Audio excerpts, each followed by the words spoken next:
Nobody talks about this anime. It has an intricate and interconnected story with dynamic and complex characters that try to survive in a war-torn world. Throughout the story, they must make difficult choices as they come to a realization about themselves. It explores things like war, philosophy, terrorism, corruption, and even a bit of existentialism. The animation for it is very good, especially considering it was released in 2008 through 2009. The anime in question, Bonin no Xam'd or Xam'd Lost Memories, was animated by Studio Bones, so it makes sense that it is still visually appealing so many years later. I tried looking for other people's reviews on YouTube, expecting there to be several, but there really aren't many. I was looking for somebody's explanation for a couple of things within the series and to see if I missed anything important. Unfortunately, much of the anime is up to the interpretation of the viewer, and most viewers were extremely confused by it, not giving it the best of ratings. Xam'd Lost Memories isn't the type of anime that's going to hold your hand while it provides you the exposition. Rather, it explains through showing it to you via things like actions. You need to do the work yourself, and if you aren't up for that, the anime isn't for you.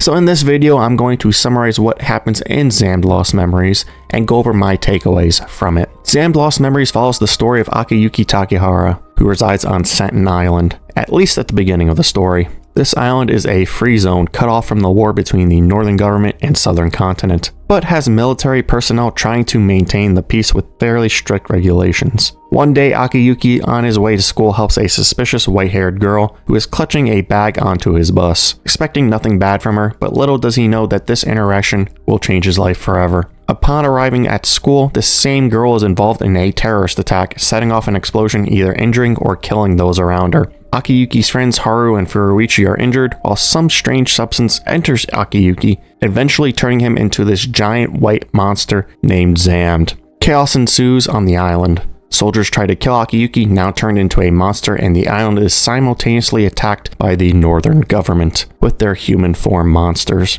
To limit the city's destruction and casualties, Akiyuki leads the human form away, eventually defeating the monster. After the fight, yet another strange girl appears, this one a redhead, who comes to save Akiyuki, changing him back to a human. She says that he must come with her or he will turn to stone.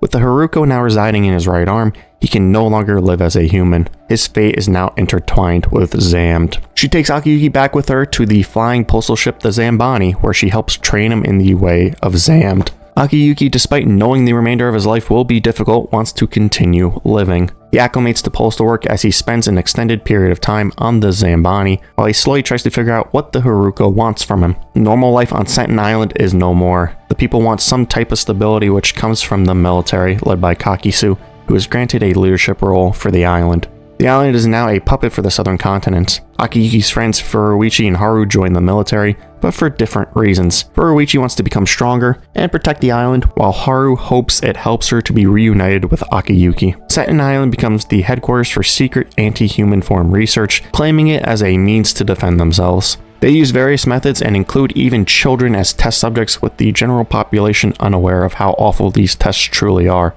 After the first episode, the story goes back and forth between what's happening with Akiyuki and Nakayami and what's happening on Sentin Island. Even for an extended period of time, Akiyuki and Nakayami are separated, making this a three-way story. Every one of the character stories are interconnected with one another.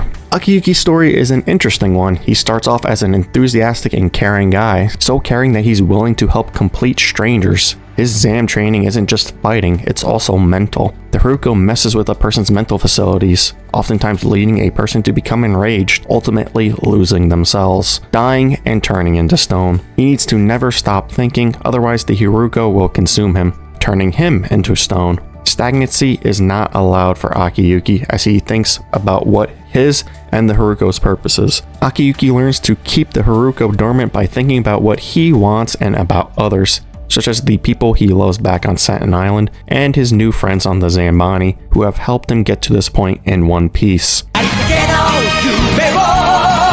No, not that One Piece. Characters like Nakayami, Haru, and Ragyo, to name a few, help him out tremendously. Akiyuki's Xam'd training is also physical, as he learns throughout his journey from experience. Akiyuki meets other people in varying circumstances and sees how they deal with life. Some people are in the exact same situation as him, being Xam'd. He sees people having to deal with loss, pain, and various existential questions. Through others and the various trials he himself experiences, Akiyuki begins to learn just what life means. Life has purpose, struggling has purpose, and life is not meaningless. You don't just live for yourself, you live for the sake of others, those close to you, helping both you and them achieve happiness. You don't even begin to understand how important someone or something is until you've lost it. Interestingly enough, Akiyuki learns this when he loses himself during his time as a slave. Akiyuki by the story's end has become one with his Haruko, being able to transform at will. He defeats the ultimate darkness known as the Harukan Emperor, the leader of the northern government.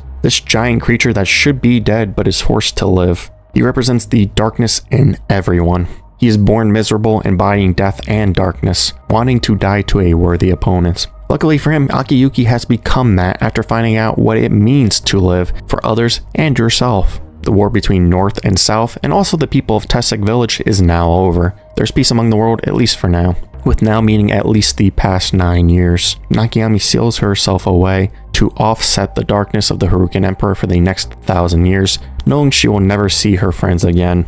As for Nakayami's story, it's one of fulfilling her role in the world. She left Lady Sanova's side and explored the world for herself, and at the end of the anime she believes what she is doing is right. She treats not only Xam'ds, but also human forms the same as normal humans, a rarity in this world. She would even constantly risk her own life to save them, so her choice in the end makes complete sense. Now, the ending is weird. Akiyuki was turned into stone for 9 years after his battle with the Harukan Emperor, giving up his name to him, and ultimately losing himself. Then right at the end, he somehow breaks away from the stone, ultimately remembering himself. I think this is the true Akiyuki, the one Haru knows and loves. Her constant thoughts, prayers, and words finally reached him after this long period of time. It's also not the first time she saved him. Through his own sheer force of will, shown every time when asked, "Do you want to live?" you always got the same resounding answer: yes. Akiyuki wants to live in harmony with everyone, regardless if they are human form, Xam'd, or normal. His will is unwavering. That's what makes him different compared to other people. If I had to boil down the general story into one thing, Xam'd Lost Memories is about the importance of self-awareness. Understanding where you are as a person, where you need to improve, and having an identity. Courage doesn't have to mean jumping into a battlefield like Furuichi did. Courage is facing your fears and faults as you change yourself for the better. Don't focus on what you cannot change, but focus on what you can actually influence. That's what Akiyuki learned and eventually accomplished by the story's end. The characters in Xam'd Lost Memories were fantastic. Many of the characters end up going on some type of pilgrimage, helping to figure out just who they are and subsequently deal with the ramifications of their choices. When push comes to shove, will their ideals change? When pressed with a difficult decision to make, what will they choose? Are they willing to change for the better? Some of these pilgrimages are actually physical ones, such as Akiyuki, Nakayami, and Haru's. But for many of the characters, it was a mental pilgrimage for characters like Ryuzu, who is Akiyuki's father, Kakisu, and Furuichi. Some characters stuck with what they believed, never faltering, characters like Akiyuki, Ryuzu, and Nakayami. These three specifically fought for what they believed to be right, and were willing to die for their cause. Characters like Kujireika, Kakisu, and Furuichi falter, willing to choose the bad outcome and ultimately lose sight of themselves. There are tons of interesting dynamics between the characters in Xam'd Lost Memories. Jealousy is a common thread among many of these relationships. You've got the typical sibling rivalry, Nakayami and Kujireika. The older sister Nakayami is beloved, despite not doing what was expected of her. Kujireika, the younger sister, measures everything she does up to Nakayami, like it's a contest. Much of Kujireika's jealousy can be felt through the dialogue with herself. She clearly resented Nakayami.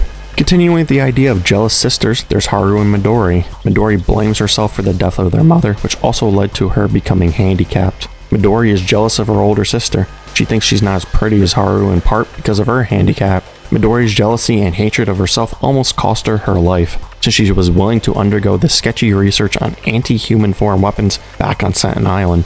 She was ultimately saved by the trio of Haru, Akiyuki, and Nakayami, and with both groups of sisters, the younger did not listen to the pleading and wise words of the older. Quick side note, the first thing I thought of when I saw Midori's Xam'd version was the Thousand Eyes idol from Yu-Gi-Oh! You've got the jealousy factor of childhood friends, the relationship between Akiyuki and Furuichi. Furuichi is jealous of Akiyuki. Akiyuki has everything Furuichi has ever wanted. He was chosen by the Xam'd and has the love of Haru. This leads to a blind hatred from Furuichi, who in a brief moment of clarity ultimately ended up taking his own life. He realizes there is no chance of returning to a normal life, taking the fastest path to death before he loses himself once again. I felt like that scene came completely out of nowhere. I wasn't expecting him to do that in the slightest. Unfortunately, Furuichi never learned that indulging in his hatred will never make him happy. He never actually changed like he thought he did upon joining the military. Probably the most interesting relationship, at least for me, was between Commander Kakisu and Dr. Ryuzu Takahara. The doctor, who is also Akiyuki's father, saved Kakisu many years ago, despite them being enemies. Now Kakisu has returned, leading to Ryuzu contemplating whether he made the right choice in saving this man. Kakisu became a monster, helping out with horrible anti-human form experiments. Despite the fact that even he didn't like who he became, Kakisu still kept pushing forward, hoping the end would justify the means. Their final confrontation was an interesting conversation, one in which Kakisu wanted to be killed by Dr. Ryuzu Takahara.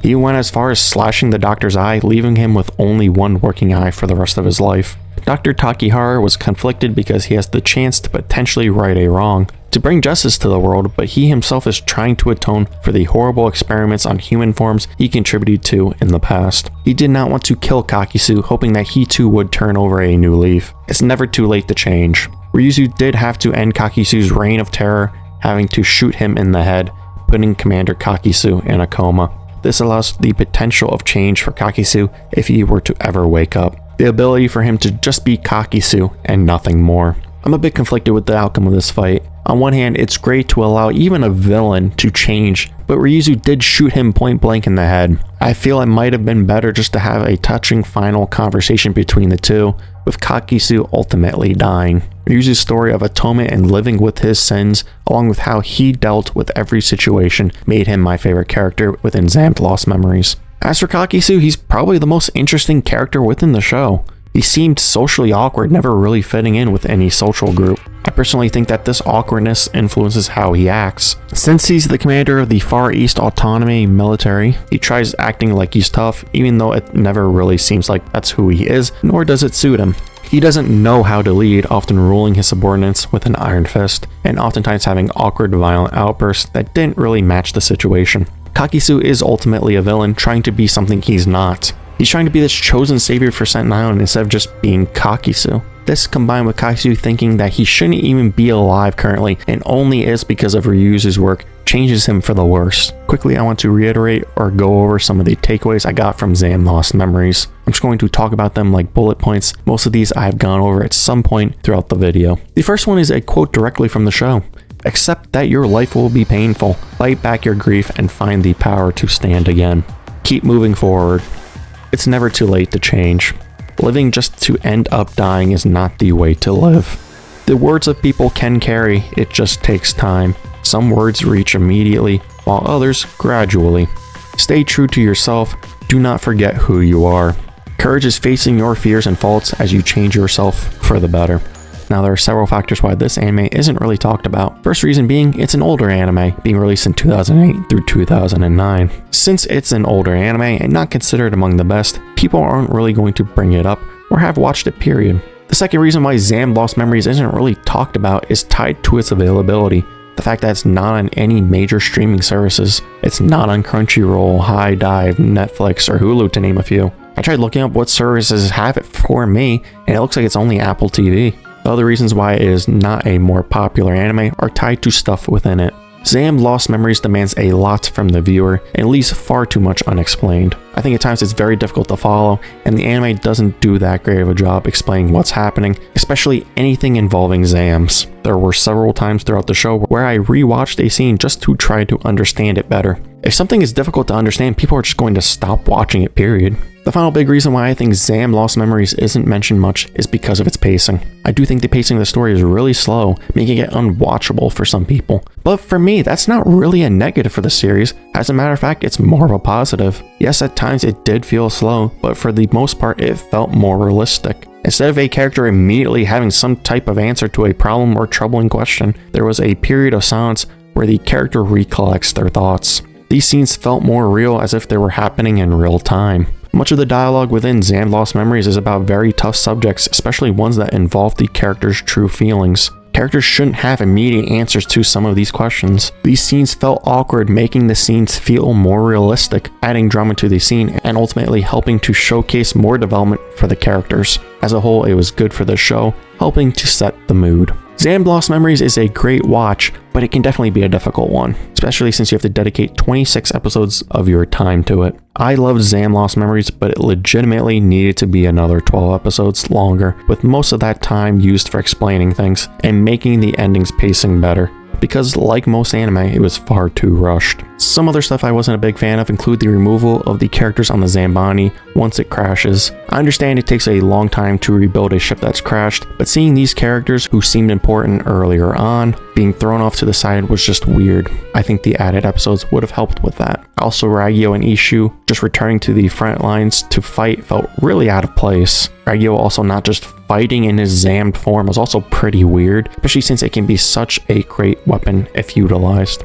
The explanations throughout Xam'd Lost Memories are lackluster, or even non-existent at times, but surprisingly it never deterred me from watching. I loved it, but making the viewer extract almost everything about the series through their own interpretations was a bit annoying. Instead, they could have given us some solid answers here and there that would have made this show much better. Overall, I cannot give Xam'd Lost Memories a rating higher than a 7.75 out of 10. Best song is The Ending, Vacancy by Kylie. It's probably in my top 10 anime endings. Thank you so much for watching. Don't forget to like, comment, and subscribe. I'll see you guys in the next video.